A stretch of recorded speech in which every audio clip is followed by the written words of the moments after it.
You are welcome. Welcome to Washington, D.C. Thank you. All right, all right. Glad to be here. You look beautiful. Thank you. All right. So, we were chatting a little bit in the back, and I asked if it was all right with you if we could just girl chat. I mean, we've seen a lot of your...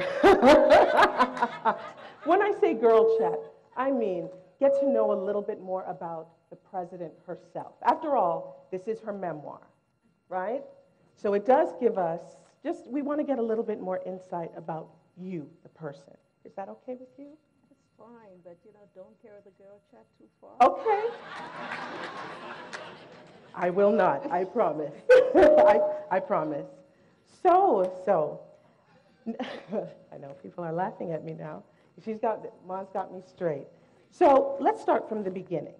From the beginning, you were a baby, lying on a bed. Yes, lying on a bed in your mother's home, and someone came in and said to your mother, what? That's the title of the book. Someone came in and saw the baby on the bed. Saw the baby on the bed. Can't hear? I think you have to maybe come down a little bit. Is that better? Yes. All right. We learned how to fix it in Liberia.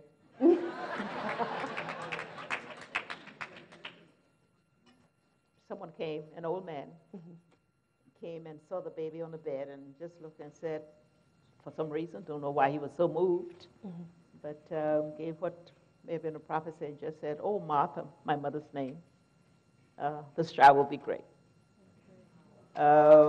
Greatness hasn't reached yet. Oh no, we would beg to differ. We are having we are having serious audio problems I think we need to fix before we move forward.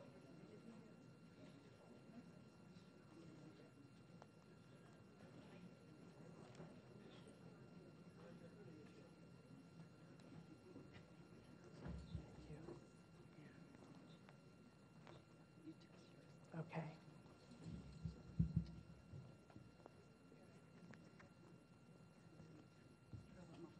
Okay, this is better. All right. So I know you talk a lot in the book about how your mom would sometimes laugh, sometimes cry at this particular prophecy because she saw you go through so much. At what point? I know you just said you're still waiting for this greatness to happen, but at what point in your journey did you think, there may be something? There may be some greater purpose for me in this life that I have to fulfill. Maybe when I was in prison. Mm-hmm. Okay. Can't think of a better time. Right. Okay. That's it. I mean, I think certainly in prison I thought, no, it can't be this. It's got to be a better life. It's got to be more. That greatness has to come, and certainly it's got to start with me getting out of prison. Sure. And can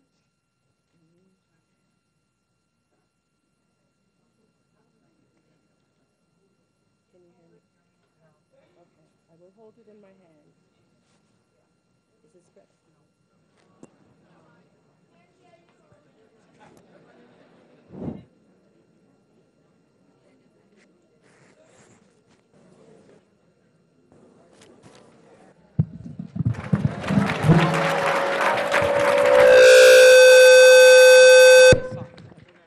Turn it off. Thank you. All right. They're about to. Okay.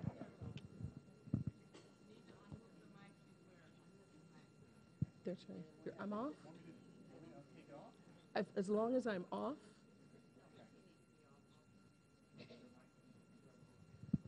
When all else fails, go back to the good old-fashioned way.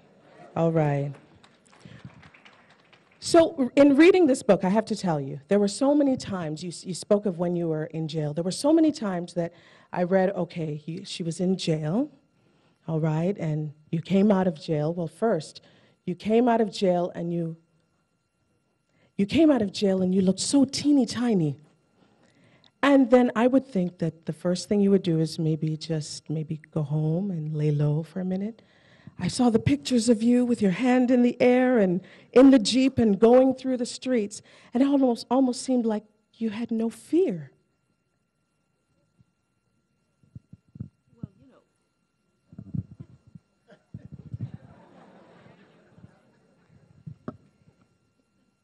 No, there was at that point nothing to fear. I came out of jail, there were crowds.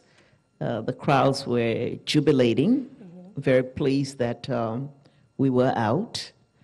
And so the natural thing to do was to go and, and have a rally, and that's what we did. We headed to one of the political headquarters and had a chance to show expression to the crowd, expression of gratitude, expression of goodwill, expression of solidarity, and all of that. So that came naturally.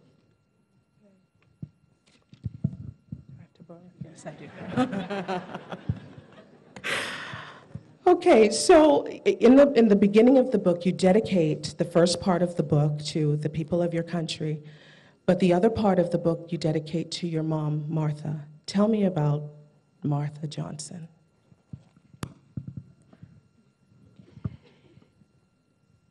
I think that was the real force that shaped my life and the life of my siblings. Our mother was one who taught us the basic things about endurance and commitment and honesty and hard work. She demonstrated her courage when our father, her husband, had a stroke very early, and she had to make ends meet to give us an education. She was a pastor, so she was deeply rooted in faith.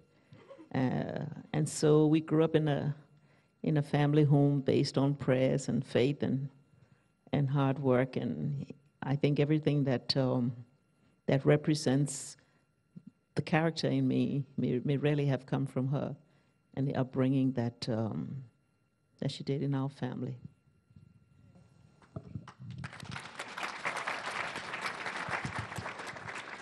You also go through, I know you make a great point in the beginning of the book as well, to really discuss your roots and to almost set the record straight about your roots. Why was that so important to you?